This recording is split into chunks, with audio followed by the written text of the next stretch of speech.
got another message that came into my head, and it said, he's not going to make it, you are. Wow. And now for 40 minutes, in this gallery with other people, Saul takes the stand, and he's like, messages. He's telling me he died in a different state than where you live. He died in New York. We lived in New Jersey. Who's Matt? That was my son. Who's Bruce? That was his son. On and on and on and on.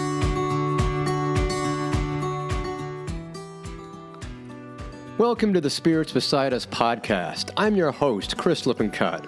I'm an ex-Wall Street analyst turned international medium, spiritual teacher, and best-selling author.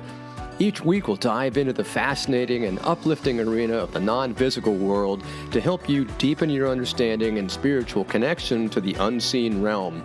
We'll also share a behind-the-scenes look with others who've done the same and speak with experts in the field about their experiences. Pull up a seat and let's dive into these perspective-changing conversations.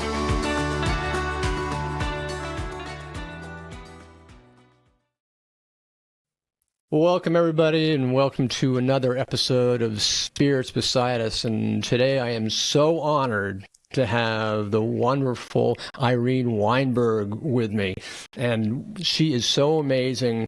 Irene is the author of one of the most amazing books, They Serve Bagels in Heaven. She's an author, a speaker, and a host of a top podcast worldwide. And from what I understand, she just got an incredible award, which we'll talk about. That podcast also is the top 2% in 3 million podcasts in 84 countries and growing. So she is really well-renowned, and I love having her on. She's also, in her podcast, it's called Grief and Rebirth, Finding the Joy in Life, which is really something, it's all about healing, and it's helping people, and that's really what we're all here to do.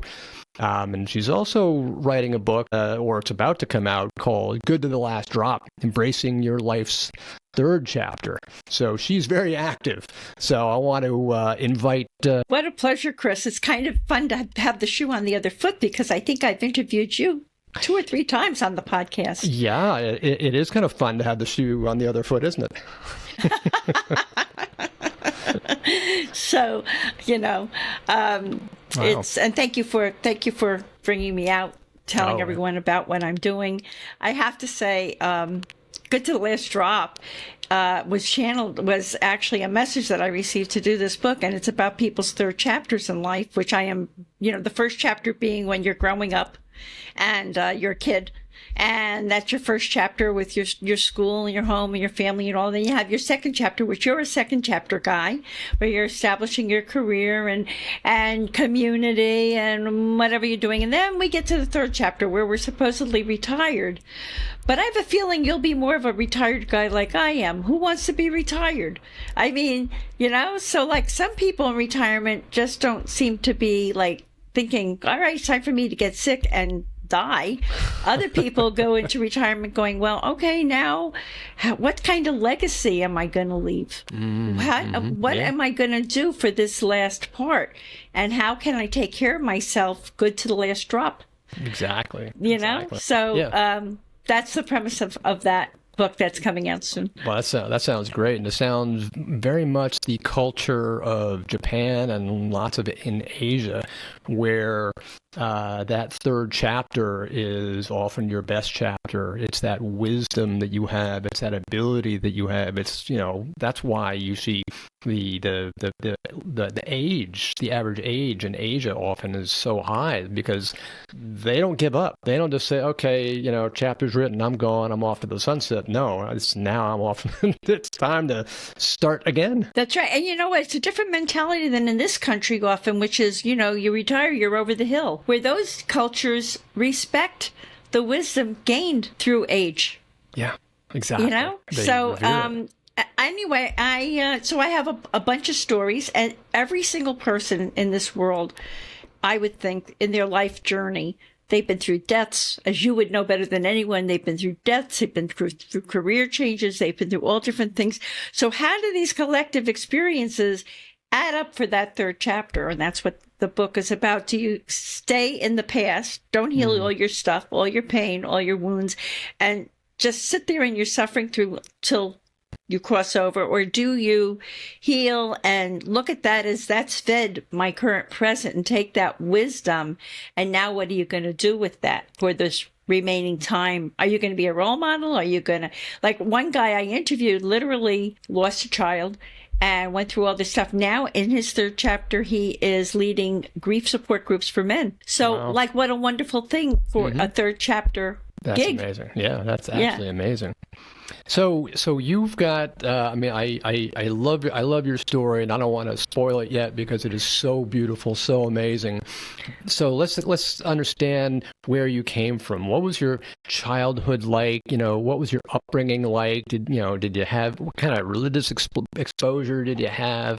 What were you sort of like every day? How did your childhood begin? Let's start there. I had a very dysfunctional childhood. I had a very painful childhood. I had a father who had polio when he was 5 years old, and he had all kinds of physical problems. He was a really angry guy. And basically, I found out later in life, I realized that my mother was a battered woman. And, and so I had a very tough childhood growing up, and I was very controlled. I was a people pleaser. I was trying to survive and all of that. And I married my first husband, who was a little too much like my father, but I didn't know how to discern or anything. And then eventually life did its thing, and then we divorced, and I married my second husband, who was the love of my life. And we both had I literally, and that without going into it, that'll tell you a ton. We ended up getting custody of both of his teenage children. And we raised my son. And we were married for about 18 years. We had a really, really, really happy marriage. And we had both been very unhappily married before. But we were not spiritual, Chris. We were very traditionally Jewish people. I learned that you go to a cemetery, you put a stone on the grave to mark the spot. You might say something to somebody, but who's listening? Who hears you? I had no idea. And I had a sister-in-law who fancied herself to be spiritual. And we thought she was crazy. We thought she was woo-woo crazy. And we weren't talking to her particularly when this amazing thing happened to me. We were skiers, and we had a ski house. You'll know where this is for your viewers who don't know the New York, New Jersey area. We used to ski at Hunter Mountain in the Catskills, and we had a place there. And that would be our thing to do in the wintertime. And it was October, 2 months before ski season began. And one day I'm washing dishes in my kitchen sink, and this kid who believes in none of this suddenly gets this message, this thought, that's not my thought. And it comes right into my head, and it says, Saul has to go. Many lessons will be learned from his death. And I looked around with the glass. I'm like, what the heck am I thinking? And it wasn't my thought. And I said, this is nuts. I brought him a glass of water. I kissed the top of his head. He was watching a Jets game on TV. And I thought I put it out of my mind. But Chris, you never forget something like that, right? What were you thinking when that happened? What did it feel like? Were you like, oh my God, I've gone crazy? I just thought I got to go see a shrink. The weirdest thing is that in the moment, I thought, this is nuts. What am I thinking? But then I had a second thought, and I said, wow, if something ever did happen to Saul, he's impacted so many lives. A lot of lessons would be learned. So I kind of agreed with it, and then I kind of like, but this is nuts. And I put it out of my head. Okay. So he was, and just to give everyone a background, he was a very beloved real estate developer. You would know the town. He did a lot of development in Hoboken, and in Jersey City and Bayonne and all of that area.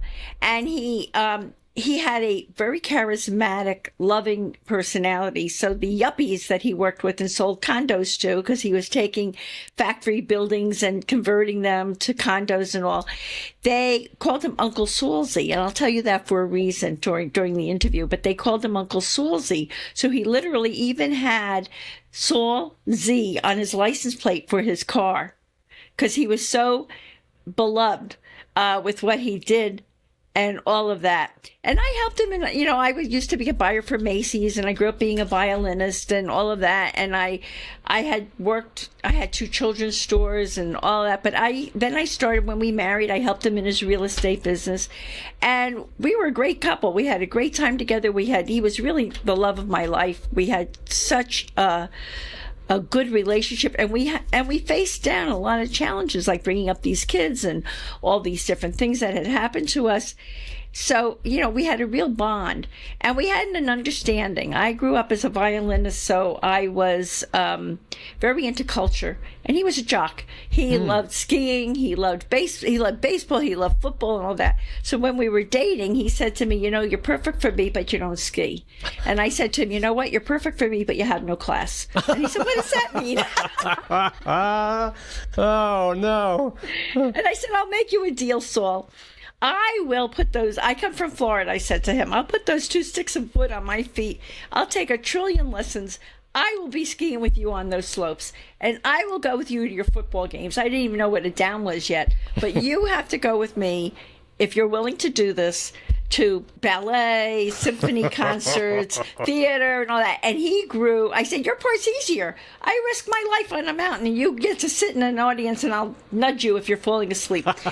He grew to really love the music. He started identifying composers. Wow. It was fantastic. And I became an expert skier. Huh. And we really blended our worlds together. We had a blast. That's great. So when this happened, we had finished up my end of the bargain. We were done with the culture of the summer, and we were gearing up for ski season. Okay. Right? So I'm doing my thing, and I get this message, and I put it out of my mind, I think. And 2 months later, sure enough, we're on our way. It's the week before Christmas. We're on our way to the ski house for another lovely skiing weekend where we meet a lot of our ski friends and all.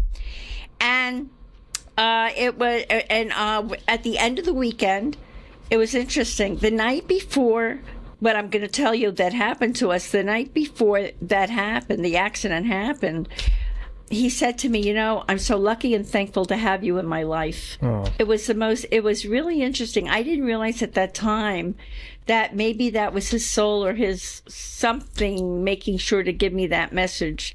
Wow. Because the next day, it was just what I was told. Saul has to go. Many lessons will be learned from his death. So we're driving home from the ski house, and we're on the New York State Thruway.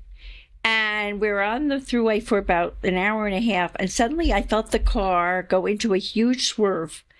And I looked over at Saul, and he was sound asleep at the wheel. We were going 72 miles an hour on the thruway.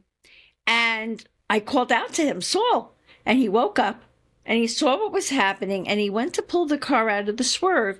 And as he did, we rose up into the air for the first of 4 flips, Chris. And I will never forget it. I was conscious through everything. And I pulled myself together. I'm a petite, short person, so I pulled myself together. And I remember taking off into the air, and we hit really hard 4 times on the right side. I had 4 serious operations all up and down the right side of my body from the accident, but I was conscious through everything. And as we hit the first time and took off the second time, I got another message that came into my head, and it said, he's not going to make it, you are. Wow. And then in this second flip, when we got to what you would look at as a clock, like as we were flipping to the 10 of moment to the 10 after, I suddenly left my body. Wow. I suddenly found myself surrounded in black. I didn't know what was going on, but I was still here. And I didn't know what was going on. I said, what's going on? And I was all encased in black. And then suddenly I felt myself go back into my body for the rest of that flip. We took off a 3rd time, flipped. We took off a 4th time, and we landed upside down in a ravine. And before I tell you this part of the story, I must say we held up traffic on that New York State Thruway for 2.5 hours. It was that bad an accident. Oof. And there were still pieces of my car on the road 6 months later. 6 months later. So now we slide into this ravine. I'm all scrunched up in a ball, and I'm in my seatbelt, and I look over, and I'm upside down, and I look over at my husband. I go, Saul, are you okay? And indeed, what I was told had happened. I'm next to the shell of my husband, and I can see that he's gone. And today I would say his beautiful persona, his personality was gone, but he wasn't gone. And I got in that moment, oh my God, we do go on. I got these messages. He must still be with me. All of this was coming in at me, and I see a helicopter land. And these 3 EMTs jumped out of the helicopter, and they began rocking my car back and forth to get it right side up onto the road. And once they accomplished that, one of them came to my car and stuck his hands through my shattered window. I will never forget it, Chris. Undid my seatbelt, turned me around, and started pulling me by my shoulders through the shattered window of my car. And as this was going on, a male voice, and maybe you can fill in some blanks for me about this, Chris, I don't know, but a male voice trumpeted into my head, and it said, "Be loving and kind to everyone," as they laid me on the side of the road. Now, I've been told that could have been Archangel Gabriel. I don't know. But here, now, my husband is gone next to me, and they're telling me to be loving and kind to everyone. And I don't know about you, but that would tend to change your cells as they're multiplying, in my view. All of a sudden, I was not consumed with myself. I knew that Saul had left his body. All of a sudden, my focus on everything was being loving. It was like I got a directive from heaven. So I'm saying to these EMTs, thank you for coming out. It's the weekend before Christmas. I really appreciate they're saying, you have a lot of, you have a real problem with, I had a torn artery in the bottom of my foot. I said, we're going to wrap a tourniquet around your foot. We're having this conversation. And they load me in a helicopter to take me to an emergency trauma center. And I continue, I'm so grateful for your help, because I was told to be loving and kind to everybody. Wow. So instead of screaming for myself, I just lost the love of my life. What the heck is going on and all that? I'm going, thank you so much. What's your name? They take me to the emergency trauma center, and I say to the nurses, thank you so much for helping me. And the doctor comes over, and he says to me, the surgeon who's going to stitch up the bottom of my right foot, and he says to me, I need to tell you that your husband is gone. And I said to him, Doc, I'm the luckiest woman in the world that I had this man in my life. I said, I'm so blessed. Wow. And he said, would you like me to tell your children when they come? The police are calling your kids. And I said, you know what? I'd rather tell them. And I said, but could you stand by my side? Because I'm Jewish, I said, I could use a rabbi right now. He said, I happen to be the assistant rabbi in my synagogue. Look at how spirit works, Chris. Gee, that's no coincidence there. Yeah, right? So I said, would you hold my hand as I tell each of the kids? But meanwhile, 3 months after this, Can I ask you a question? Can I stop you there? Sure. The thing that fascinates me is like when you heard that trumpeting voice, that booming voice, I guess, A, what was going through your mind, and B, what made you follow this imperative when you're in the middle of massive trauma and distress? What was it that made you follow this 2 or 3 word phrase? You're like, oh yeah, okay, I can do that. What made you go that direction? You know what they talk about in our spiritual world, and I'm sure you've experienced this, Chris, if something feels right to you, if you intuit, if something in your body, if it feels really right, and this was before I was really spiritual and I had this experience, but everything coming in, because they prepared me. I got Saul has to go. Many lessons will be learned from his death. And here it's happening. I was like in the moment, and it felt right. Something was up. Something was going on. And I became, and then when I heard be loving and kind to everyone, I thought, oh my God, I'm getting a directive. And it somehow felt right. And I'll tell you how I knew later on it was validated. So that's what the other thing that I did that was really momentous for me was I got this message, be loving and kind to everyone, which was life-changing. But at the same time, I say on the earth plane, I said to myself as I was being pulled out of the car, I will get through this somehow. because I have to show my son, I have to role model for my son that you can get hit by a grenade in life and still keep going. Saul was buried on my son's 21st birthday. Wow. And my son was 21 years old, and now I realized he had lost his father, and I knew that if I had to change, and in that moment, if I had to change my cells one by one, somehow I was going to get through this, because I was not going to give him the message that you can get, your life can get ruined in a moment. I wanted him to know that stuff was going to happen in his life too, and that there are ways to get through it. I didn't know how I was going to do it yet, but I mindseted that somehow I would move through this. I would get through it. And I guess the voice in my head reinforced that there was something up. So now after the hospital and all of that, now I'm in grieving hell, Chris. I mean, I'm home, I'm in a wheelchair, I have, people coming for the memorial services and all that jazz. There were 1,000 people at his funeral. He was very loved.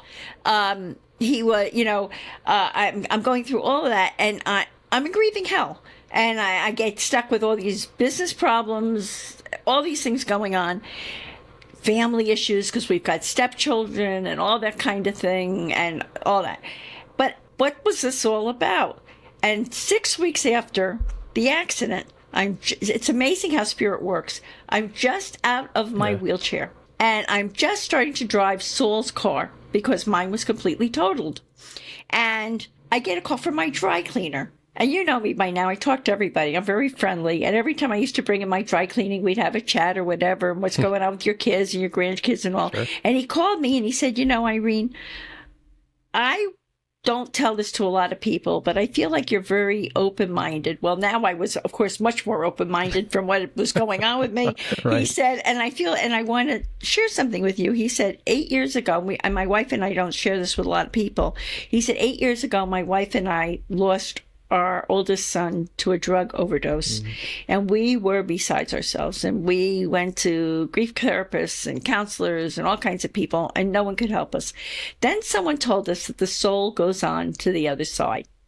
He said, and we have communicated with our son through, and he named a bunch of, at the time, now we're talking, this all happened, the accident happened in 1997. So he said, and then he had, told me about a lot of these people he had communicate with his son through.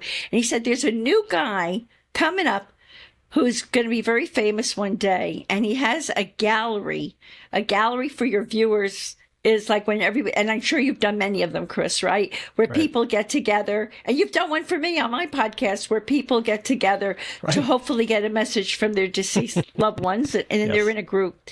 He said, I'm going to go to a gallery with this guy in 2 weeks. He said, would you like to come to me? This was, and I'm telling you for a reason, come to me, which his home was like by 5, in Fairlawn, Chris, his home was like about 5 towns from me. And he said, and this gallery is going to be in Secaucus. So that was like another 5 or 6 towns away. Leave your car at my house. I'm telling you for a reason.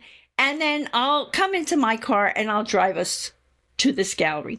Well, this famous medium one day was John Edward. Oh, wow. Before he was famous, there were only 35 people in the room. It was before voice recorders, so people would bring someone to take notes. And I had no idea what this was about, but I knew something was up. Mm-hmm. So I went to his house. I left my car at his house. I got in his car, and we went to the gallery, and John Edward greeted them and saw me and said, I don't even want to know your name. Go upstairs with all these people who were waiting. And literally 35 people, half of them were what they call sitters, and the other ones were taking notes. They were taking notes for them. And I was very nervous. I didn't know what to expect. And it was like Saul purposely gave me time to watch other messages coming through from other people. I'm getting a message from someone who says he shot himself in the head. Oh, that's my father. And, hanging pictures for Christmas. Oh, that's my mother, and all this. And all of a sudden, John Edwards said, I'm getting a message from a guy, and he's talking about Dr. Pepper. And I went to my dry cleaner. Joel, oh my God, start writing. It was 15 years before he met me. Saul's brother, who was an advertising executive on Madison Avenue in New York City, put Saul's name in a Dr. Pepper commercial. Oh, wow. And the commercial was, Dr. Pepper is coming east from California. Let's talk to the man on the street, Saul Weinberg, about what he thinks about Dr. Pepper. And Saul used to laugh, not John Doe or Joe Smith. His brother had really put his name in the commercial. How did John Edward possibly know that? And it had happened 15 years before Saul even met me. Wow. And now for 40 minutes, in this gallery with other people, Saul takes the stand, and he's like, messages. He's telling me he died in a different state than where you live. He died in New York. We lived in New Jersey. Who's Matt? That was my son. Who's Bruce? That was his son. On and on and on and on and on. And the kicker, for 40 minutes worth, where John Edward even said to me, this is an old soul, this guy. I don't know if he would say that today. He said, boy, this guy has been around. He is so articulate. This guy's been around a long time. And I didn't even know what that meant at the time. But the thing that knocked it out of the park for me, Chris, I'm going to show you this, is he said, he's telling me you're driving his car with Saul Z on the license plate. Oh, my gosh. That was parked 6 towns away at my dry cleaner's house. How, and I know you get these messages also, how could he possibly know that? No. So now, from being nuts and this world is crazy, there's only one person I can call, my sister-in-law. And I call her up, and I said, oh my God, I just heard from Saul. She said, thank God, because 2 weeks after the accident, he came through to me. And I said, why are you talking to me, Saul? We weren't talking when you died. And he said, because I thought you were crazy, but you're not. And I'm on the other side, and I have to get some messages through to Irene. And he said she inherited 4 business deals. 3 will work out, 1 won't. And there was a message about each of the kids. Wow. Well, so all right, now I start to open up to other mediums and other people and all this. I can't tell my world because they would think I'm cuckoo for Cocoa Puffs like I did. When you were going to this initial gallery reading, were you going in there skeptical? I mean, what were you initially thinking when you were going in there going, this is just a bunch of malarkey? What was your initial perception? Well, the interesting thing about it was I knew, like I said, I knew something was up, but what this was. But when he called me, there was a spiritual bookstore that I had never gone into in my town.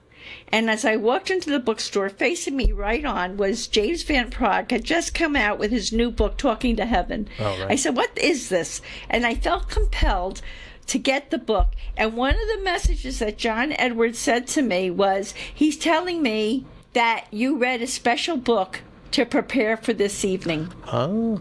So isn't it amazing how could he know that? So Saul knew that, of course. So what I didn't know what I was in for, but at least I opened my mind to reading this book and about what this was. So when I got to John Edward, I was nervous.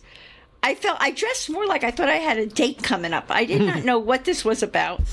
But I had read enough of the book to say, okay, I'm just going to try to be open-minded to this experience, whatever it will be. So the book the book kind of opened your mind to the possibility that something's out there, that something might, that's okay, interesting. You're right. So that really, and that's why these books are so important that we write, because people can learn, as you've done, people can learn so much about this world even before they actually experience it, right, or validate their experience. So now I start opening up, and all these people are telling me this other thing. I keep getting these messages, the same message from different people. He's telling me there's a divine plan, and that you two have been soulmates, and you have a lot to do together, and you're going to work together from across the veil. I'm like, huh? But, at the time I was like, huh? But it was him. You know how I knew it was him? He described his toes through someone. He described the first meal we had together through someone. Wow. He described the outfit he was wearing the night he died through someone. I mean, he was giving me such undeniable, honey, I'm here, yeah, proof of that I'm here. Yeah. So I would do anything for him. And now I start getting a message, you're supposed to write a book. Oh my gosh. I'm like, book? What book? I played the violin. I was a buyer for Macy's. I helped him in his real estate business. I took honors English in high school, but what book? How can I write a book? I don't know anything about a book. I don't know what what to do. But it's him, and one thing leads to another, as you know, in this world. And my sister-in-law introduces me to a woman who can channel from the other side, and she starts channeling Saul, and I start asking him questions for this book. Wow. And so I asked him what it was like when he crossed over. What do they do about evil on the other side? I mean, I was learning all these things as I was asking him these questions.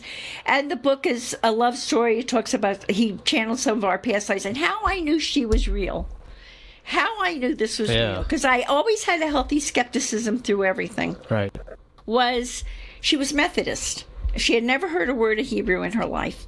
And one day I'm sitting with her, and she'd be channeling, and she'd ask Saul a question. All of a sudden, she'd start typing in her computer. Did I know all this was real? So one day she said to me, Irene, I'm asking him about if past lives you've shared. And he's telling me that you've been many different things in different lives. You've been Jewish in some lives, Christian in other lives. You've had all these experiences. But one of your first lives together, he was a rabbi in ancient Israel, and they had schools there called yeshivas, and you were a little boy in this yeshiva. And she says, I'm asking him your name, and I'm getting the weirdest name. I don't get it, for this little boy in this yeshiva. And she said, it sounds like Yeled Tov. He keeps saying you were such a good little boy, and it sounds like Yeled Tov. I said, oh my God, Yeled Tov is Hebrew for a good little boy. Oh my gosh. Okay? So all right. Okay, Yellow Saul, toe. I believe you. Okay, I know it's you. Okay, That's because great. she doesn't even know what she's saying, and she absolutely gives me that clue, that validation. That's great. So now we start writing the book. I come out with the book, and I think this is all that I have to do. And at the same time, I was working, and now I'm really getting into this world. For a while, I was a business manager for a medium, and I started really getting into this world. And I also helped to found a philanthropy for children in grief and things like that. So all of this is happening, and I'm out there with my book, and I think, okay, that's it. And then one day, I'm sitting right where you see me, and I get a message, podcast comes into my head. And I said, podcast? What's a podcast? What's a podcast? And why? I said to this person I was working with, what's a podcast? She said, I can help you do that. So now I'm thinking, they're telling me I'm supposed to have a podcast. It's my next step. And now I'm really open to this world. And I'm saying, who am I supposed to interview? So I thought about it, and when the accident happened, I had made this vow to myself, which I had mentioned to you, that as they were pulling me out of the car, I also thought to myself, I will get through this and role model for my son that you can get hit by a grenade in life and still keep going. So one of the things that I did was I started working with a life transition coach. Oh. Now I opened up to energy healing. So I was working with an energy healer because I was in tremendous pain. I mean, when I tell you, kicking and screaming on the floor from grief on my oh my God, I was with the waves of grief and everything, but I was on some level with the mediumship, how he kept coming through. It gave me a comfort that it was not all over, that I was going to be with him again, that he was aware of what was going on in my life, that I was getting help in some way. So even though on the physical plane, I was grieving I call grief in my way. I call it like you've had this person swimming through your cells all these lives. You love this person so much, and it's all of a sudden, it's like a withdrawal because they're not physically in your presence anymore. It's so painful. But on an emotional level, I did have some kind of comfort from the mediumship readings that I was getting, where he kept coming through. Honey, it's me. You want to know about my toes? Honey, you want to know about the last meal you made me? Blah, blah, blah. And all of this was going on. Bagels up here that are better than New York. Oh, well, right. Well, the bagels in heaven thing, he channeled that. He even channeled, you know this better than anyone. You get a life review when you cross over. Oh yeah, tell me about that. And then they acclimate you when you cross over. You get with whatever you've learned here that you're comfortable with before you see the bigger picture. Well, his mother met him on the other side. His mother had passed or transitioned when he was 16 years old from cancer. And he told the story, he channeled to me for the book, that his mother met him when he crossed over, and that the first thing, the first visual, the first experience he had was his mother, and he had bagels and coffee in heaven. Talk about touching base. Touching about what you know. Right? That's acclimating. Right? People will often ask me, and did they come with lox and cream cheese? I say, right. anything you want. Anything you want. So, and then, of course, she changed into the creator when he started getting acclimated and started getting his life review and all of that. But that's who greeted him. His mother greeted him. And so now I'm so open to all these things, and I do the book. And now I thought I was done. Okay, I did my job. Now I get podcasts. So I thought, you know what? I'm going to interview, because I worked with the life transition coach, spiritual healers, as mediums saved my life, honestly. Oh my God, to the knowledge that he was not gone from me. And then also because of all the trauma I'd been through and how I was working so hard to get to the other side of it for my son, and who knows what else is coming down the pike. So I said, I'm going to interview grief and trauma specialists, healers, mediums, which that's where you big time fit in, Chris, and people who have been through really traumatic, difficult experiences in their lives, healed them, and moved through and transformed into the rest of their lives. And I'm very passionate about healing because of this dysfunctional childhood that I had, where I carried this backpack of pain and my stories from all the injustices and things that had been done to me in my life. When I healed, I was able to drop that backpack, and it opened me up to being able to move forward, because I've learned that if you're grieving, on a scale of 1 to 10, whatever it is for this person with your history, that's kind of in the appropriate arena. But if your grief is like over into the 15, 20, 25 more, I mean, you're over the top, mired in the swamp of it, you usually have issues from your past that are exacerbating, because it's unresolved issues from your past that's exacerbating. Like if you were abandoned as a child, now you feel your deceased loved one has abandoned you. So where if you had a really solid childhood and then you never had that issue, you're really grieving your deceased loved one. But if you've had all these unhealed things, now it's multiplied. Right. With what you're experiencing. Interesting. So I said, you know what, I'm going to do that. I'm going to encourage people that they can drop their baggage of pain. And here are all these ways and all these people who can help them to drop that pain and to know that you can move on. You don't have to stay stuck in that, even though you can't even imagine how you're ever going to move from it, but that you can. So it sounds like the knowledge, not only that you can heal, but you can move beyond it, because you've been talking about healing, so much that it sounds like that's what's so critical, is it to know that you can heal. There are ways, and that there are ways move beyond it. Absolutely. I mean, you're a big piece of a lot of people's healing, because the validation, and then they can choose to look and deal with their other issues. I have to tell people, and I tell people all the time, the most amazing thing one of the most amazing things in the story is how I vowed that somehow I would get through it. And 4 years after the accident, my son said to me, Mom, there's been nothing worse than seeing you in total despair, and nothing better than seeing you be able to have joy again. Oh, wow. That's profound. That's very powerful. Right? So that has been the impetus for me to say to people, yeah, you're in the depths of hell, the grief, everything you're going through, but you can heal and you can experience joy again, and you can and also be loving and kind to everyone. Meant me too. I took that everyone is me too. And I tell people that you're not going to be good in the world for what you can do and any contributions you can make unless you're also very loving to yourself, which could mean healing your stuff, taking care of yourself physically, emotionally. Right. So many of us, we're people pleasers, especially when we're empaths and all. We're taking care of everyone in our lives, and we come last. Right. And what good are you for all the people in your life if you also don't take care of yourself? What are you role modeling? Yeah, it kind of reminds me of, like, you're in an airplane and the flight attendants say before they take off, if you get an oxygen mask, you put it over your own mouth and nose first, then give it to somebody else. Exactly. So, so that's what's happened, and I have to say that I'm having a blast. I'm having now here I am in the 7th chapter, the 7th decade of my life.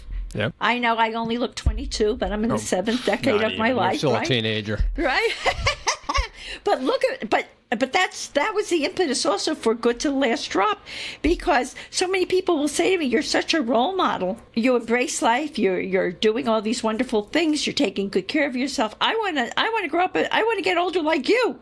Yeah. So, like, I thought, let me bring out other people's stories who are doing this and start to change the paradigm and the thought that just because you're getting older doesn't mean it's over. Mm-hmm. Yeah, exactly. You can still have an impact. What would you say? There are a lot of people who are hesitant, or they have a fear of the great unknown. They're not quite sure about the continuity of life. What would you say, based on everything that you've learned, about that the great unknown? What's out there? What would you say to people who are afraid of it or concerned about it?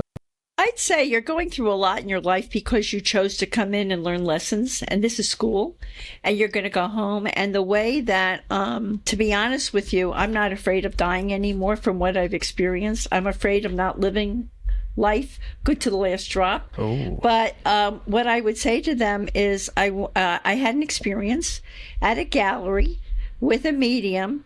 And we were in Vermont. We were opening up a new territory in Vermont. I had discovered this medium, and for a while I represented her. And we walked into a hotel room, which I know you've experienced this in your world, Chris. We walked into a hotel room. There were about 35 people there. It was in Vermont. I didn't know a single person. We had been invited. And as we walked in, there was a girl sobbing, like maybe in her mid-20s. I mean, loudly sobbing in the front row of this gallery. And as the medium walked to the front of the gallery, she said to the girl, I see a father figure behind you. And he's telling me that the night before he unexpectedly died, the two of you had a horrible fight, and you called each other terrible names. Oh, no. And he is saying that he's so glad you came to this, and he is so sorry for what he said to you. He did not mean that. And that he got a life review, and he is so, so sorry. The difference in this young woman, this is why mediumship can be so healing. The difference in this young woman, before she got that message and after she got that message, was like literally life-changing. And I tell people how I know this is real.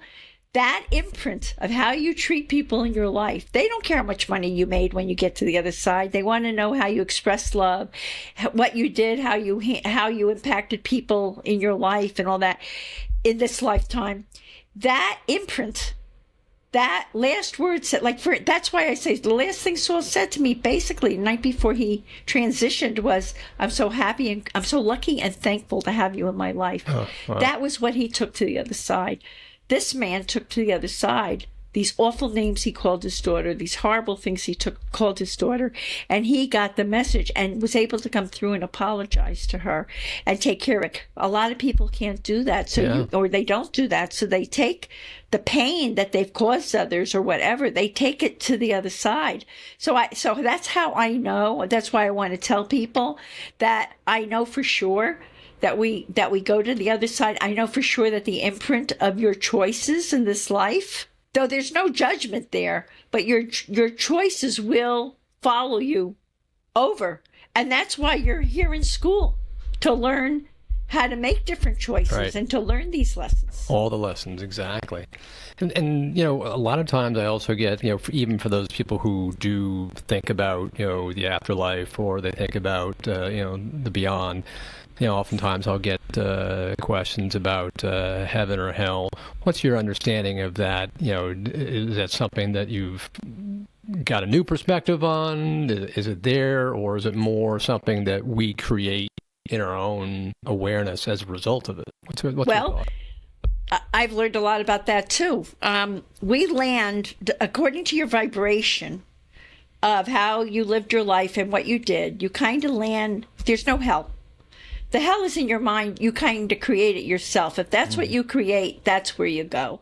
But it's not real. And that we land on different planes, and I have a story about that. We land on different planes according to what our vibration was. So like Saul, who was obviously, like John Edwards said, he's been around the block a lot, and, and a very evolved guy, he landed on a higher plane than other people might. If, like this man who abused his daughter the night before he died, that he didn't land on such a high plane, though he still got his life review, and maybe it helped him when he was able to say those things to his daughter. But my favorite story about this, Chris, is my parents, as I've said, did not have a great marriage. My father was a control freak, and my mother was a battered woman. And she used to make a joke, if your father's meeting me when I cross over, I'm not going. I mean, that was like the family joke. I love it. So now, of course, I communicate with a medium after she transitions, and I get the message, yay, I made it. And then I asked her through this medium, so Mom, did you see Dad? Because I remembered she always used to say, and I had been told through a medium that my grandfather, her father, met her, not my father. And she said, he's in a different place than I am. In other words, he was in a few planes, I guess, below her. She had landed in a higher plane. And she said, I'll get to him when I'm ready. And then eventually I understand that they did get together and reconcile. And the interesting thing was, I never, through any medium ever, wanted to talk to my father. I mean, that was how painful my childhood was. Recently, he's been coming through telling me that his life review was like he was getting pistol whipped when he had to experience what he did to my mother and his children. And he had been healing. They have healing places there. He had been healing, and he came through to apologize to me and say, Irene, I'm so sorry, like this man had done. I'm so sorry. I understand now. Look at me as a stepping stone because you learned all this from what happened, and now look what you're doing. I'm really proud of you. You've overcome every obstacle that I unconsciously put in your path. So I know that there's no hell because my father didn't go to hell. He just landed on a lower plane. Right? And eventually he did enough healing to be able to come through and become accountable for what had happened. And you know what that allowed me to do, Chris? It happened about 2 years ago. What's that? My backpack slid right off my back. Oh, that's great. That was the end of that, because now I totally let it go. I was able to not forgive him that it was okay what he did, but I could let go of the story of what had happened. It's my story of what was, not what is. Sounds like he helped you heal. He did. He did. And I could not have done that without a medium communicating that to me. That's right? Great. Yeah. You know, so I'm at peace. And that's what I want for everyone listening to your podcast and everyone listening to mine. I want that's our message. You don't have to stay stuck. Right, that's sort of like the big question. It's like, after everything that you've gone through, after everything you've experienced, all the challenges you've had, what would you say would be the biggest series of lessons that you've had? I mean, you're saying you don't have to be stuck. You can heal. You can move on. You can be at peace. What are some of the biggest takeaways that you've had?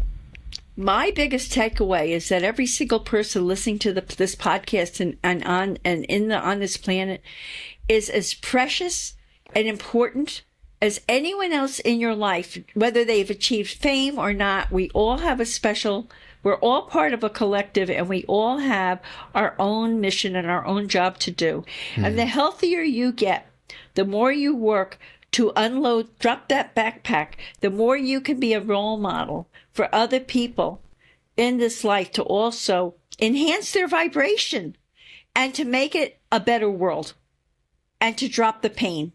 Right. And that be loving and kind to everyone. Be loving and kind to yourself. Take care of yourself. Take care of your issues. Find the right people to help you leave your swamp. You don't have to stay in that drama.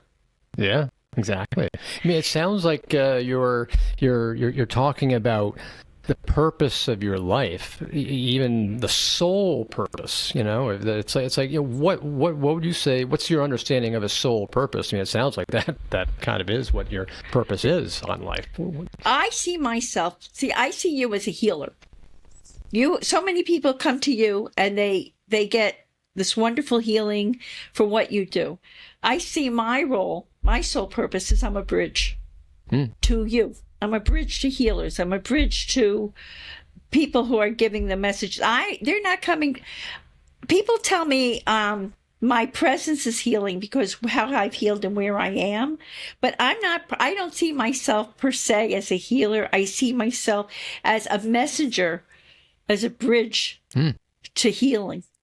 And I think that is my sole purpose. Okay. Yeah, that's great. A messenger, that makes a lot of sense. A messenger to direct people where they need to go and to find I get a lot of emails from people. Who should I talk to about this? Who should I go to? What should I do about that? And I tell them, you know what? Listen to AYXYZ podcast, I think, because they have to make their own choices. But like with us, now people are finding out so much about me. They're certainly going to listen to your podcast, which is wonderful. And they may choose, hey, I'm going to add Grief and Rebirth to my list, and I can listen to that too. Sure. However they get the messages, however they can get enlightened and raise their vibration and start to learn and get those healing. We're telling them you can change your story. You can heal. There are options for you, and your loved ones are absolutely still in your life. I love how you talk about spirits around us because I know they are all around us. Always, absolutely. And they know everything going on. My mother and my husband actually have two different ways they tell me with a pendulum that they love me. And the pendulum swings in a different way from each one of them. And I know they're around me all the time and part of my life, and then I'm going to be with them again. Oh yeah, exactly. It's very magnetic. It's a wonderful thing. You and Saul had most amazing relationship. It sounds like you had, it sounds like you two were the proverbial soulmates. Do you believe in soulmates? What do you think soulmates are? Do they exist? Well, I asked Saul about that, and They Serve Bagels in Heaven. He said there are many different kinds of soulmates, that there are some soulmates like we were. Well, first of all, we weren't always married in every lifetime, and I had lifetimes that he was not with me. I had a lifetime where I was a little boy, and he was my teacher in ancient Israel. So we have different roles that we play. He told me that there are friend soulmates, that there are lover soulmates, that there are all different kinds of soulmates. It's not just limited to one person. But we come in often with a family, like with a soul group, and that we take different roles. And obviously, Saul and I have been lovers, married, and all in many different lifetimes. So we have this thread that has continued through our lives. But we have other people who are also soulmates in different ways to us.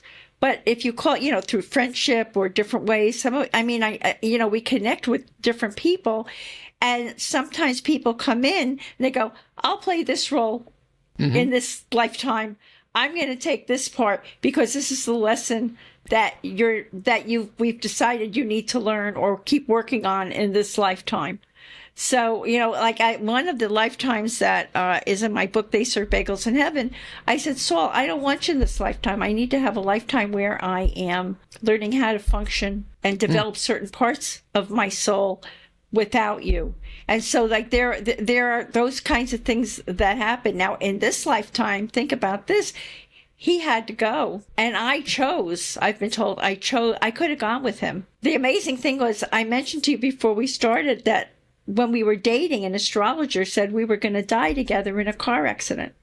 And here, all those years later, I had that out-of-body thing that happened. I've been told I was given a choice. I could stay with him on the other side, or there was work for me to do here.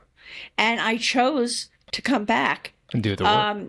For my son, I knew there was work for me to do and all that. So I'm experiencing this part of my lifetime solo.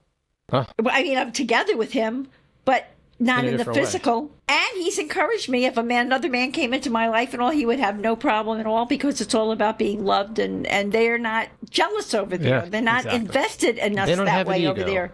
There's no ego, so there's no jealousy. No, there's no, it's about love. Right. It's about how you express love, how you receive love. That's the bottom line. Exactly. It's so amazing when you begin to think about how we express it, and then it's we're trying to get the peace, we're trying to get this understanding, we're trying to get the healing, and then as we start to open up, we start to feel that connection.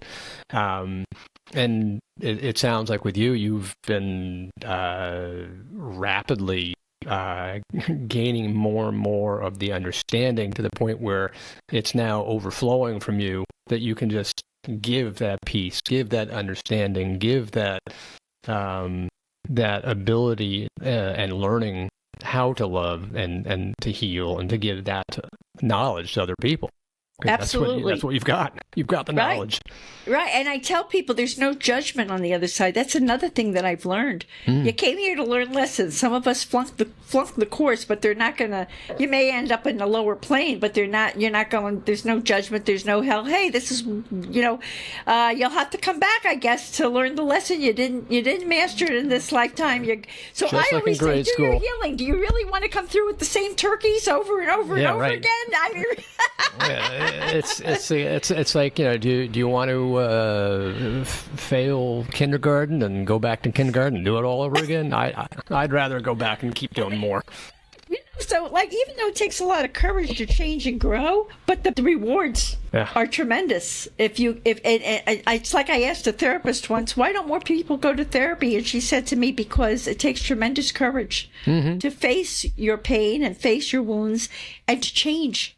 Right. Well, and not everybody wants to do that. It's like that old joke. So, how many psychiatrists does it take to change a light bulb? One, but the light bulb's got to really want to change. That's perfect. That's what it's all about. It's all about the intention. It's all about the inside. We have to want it so badly that we're willing to face it, that we're willing to experience it, that we're willing to feel that discomfort, that pain, that inner challenge, because it's hidden inside for a reason, because we don't want to face it. Once you get it out there, put it to the light of the day, you're like, oh, okay. And then that's when it starts to melt away. Right. So, and it's hard, but it's so rewarding. Oh, absolutely. I mean, for me, for the first time in my life, to be totally at peace with what happened with my father, to know my mother is fine, to know that I will be with Saul again, to have this connection, to know you. I mean, this is the other perk. I mean, to meet the most wonderful people in this world. Yeah, just being able to learn them, find them, and direct others to them. That's part of your journey. Yeah, exactly. Well, and it brings me a lot of joy, to be honest with you. It really, and I see people in my world who are so depressed, and they're getting, one man, I met him in the elevator of my building recently, and he said, life is hell and life is this. No. And I said to myself, oh my goodness, he's missing the whole point. And this is how he's going out one day thinking about not being grateful for anything. And it's like you almost want to reach out and just sort of say, let me help you. Right. Well, there was a part of me that wanted to reach out and say, let me help you. And there was another part of me that wanted to say, smarten up over here. Come on. Exactly. Slap. All right. Let me slap you upside the head and wake you up. You need some help there. Right. Wow. Here, maybe you need some coffee too. Bagel. Bagel. That's what it is. A bagel and coffee. That's what you need. That's a bagel with coffee. Saul would be right there. He'd be like, oh, absolutely. I'll help him with that. Well, let me ask you, as you think about a person who might be in that that state where they need healing, or they feel like they need to either change their lives or improve their lives, or they just want to get their best self, right? What would you say would be the single most most important recommendation you could have for a person who's listening in today? Well, I think that everyone has a different path. I think everyone is called in a different way. For me, I had to start by starting. So when I started in with therapy, with life transition coaching and all that, she helped me. She said, I'm going to help you try to function in the world without Saul. And I'm crying, and I don't want to function in the world without Saul. But that was one piece. Then when I went to mediums, that was another piece that helped me in such a huge way. Then I worked with an energy healer who was able to tell me, you have this and this trauma from a past life that we can heal and help you with. Mm-hmm. So my thing is, what is your intuition telling you? Where do you need to begin? And then you can begin. Like that's why for me on my podcast, I have all these healing choices on my website. So if they're looking for a medium, they can listen to your interview, Chris. They can say, hey, this is the guy for me. This is who I need to see. And then there are coaches and there are healers and different kinds of people. But the main and the big message I have for people also is, if someone doesn't feel right for you, if it's a medium, if it's a therapist, if it's a healer, go out the door and find someone else. Mm-hmm, mm-hmm. You do not have to be wedded to that person. Right. One of the first things I was taught was, I want you to go in new doors, test your intuition, see how you feel about it, give it a shot. But if it doesn't feel right for you, walk back out that door. Right. You can always... instead of going to someone, not having a good experience, and say, this thing is lousy, this is not for me, you can, say, I think I need a second opinion. I think I need to try someone else, or I'm going to go somewhere else, or try a different modality.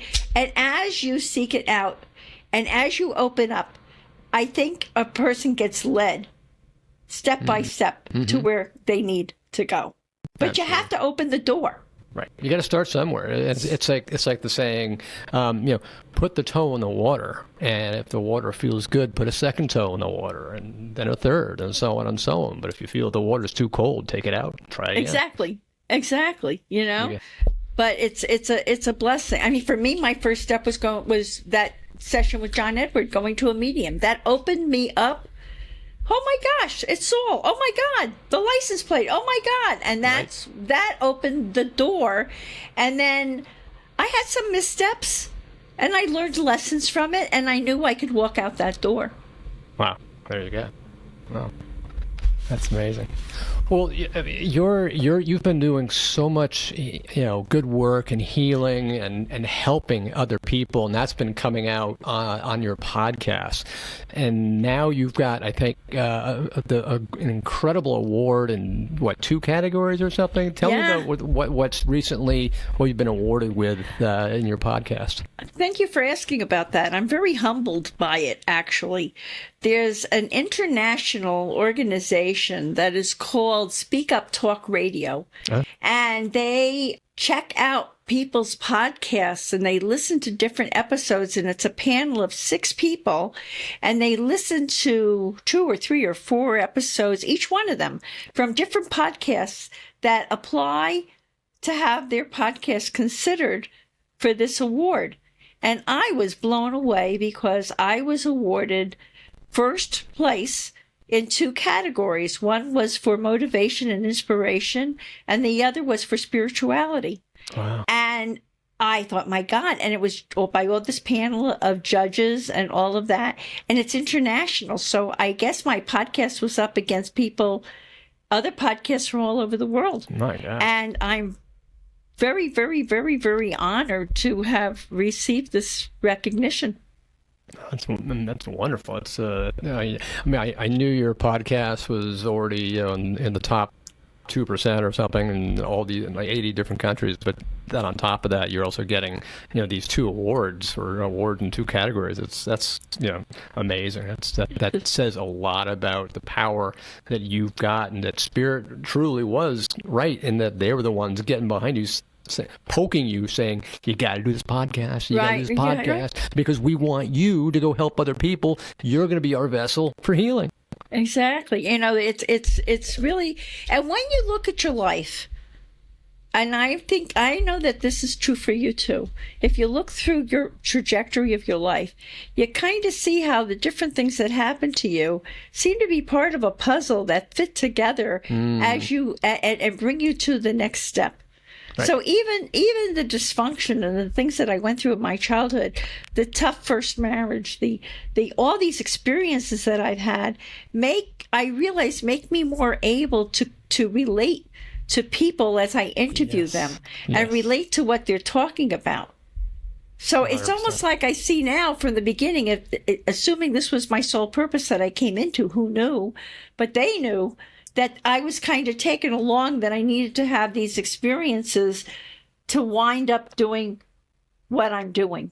Exactly. The analogy I always use, it's kind of like a defense attorney. A defense attorney cannot be a good defense attorney unless he's first been a prosecutor, because the defense attorney knows the direction that's going to happen. Or the same thing as a doctor. Doctor can't really be a great doctor unless he's already been through the pain and problems that all of his patients have been there, because he's already experienced it. That's so true, Chris. That is so true. It's all about life experiences. Yeah. Well, this is wonderful. Irene, thank you so much for coming on the episode today and sharing with us everything that you've gone through, all the bright stars that you've become, that you're helping people. So this is beautiful. So I know a lot of people probably want to get in contact with you. How can someone get in contact with you if they're either interested to learn more, or for you to act as the bridge that you mentioned? As before? I am. Get on my website, Irene Weinberg, WEINBERG.com. It's got everything there. I'm also on YouTube. I'm on Spotify. I'm on, if you want to catch the podcast, wherever it is, I'm there. I'm on Facebook. I'm on Instagram. I'm everywhere. But the main place you could start is just click right onto my website. And I know that Chris will have links for to make it easier for you to for everything. And I just want to thank you, Chris, because you're such a great guy, and I just really appreciate this opportunity to share with you, tell you my story. Well, thank you. I mean, it's truly an honor having, a person like you who has, written books, have all these awards, have all these connections with so many people. I just feel the old saying, I'm not worthy, I'm not worthy. But you are worthy. Wow. You are worthy. That's the whole message I have for them. You are worthy. Clean up your stuff and start expressing what you're supposed to do. And look at those people who are hurting you in your life as well. They're not enlightened. They don't understand. There we go. They're not conscious. Well, perfect.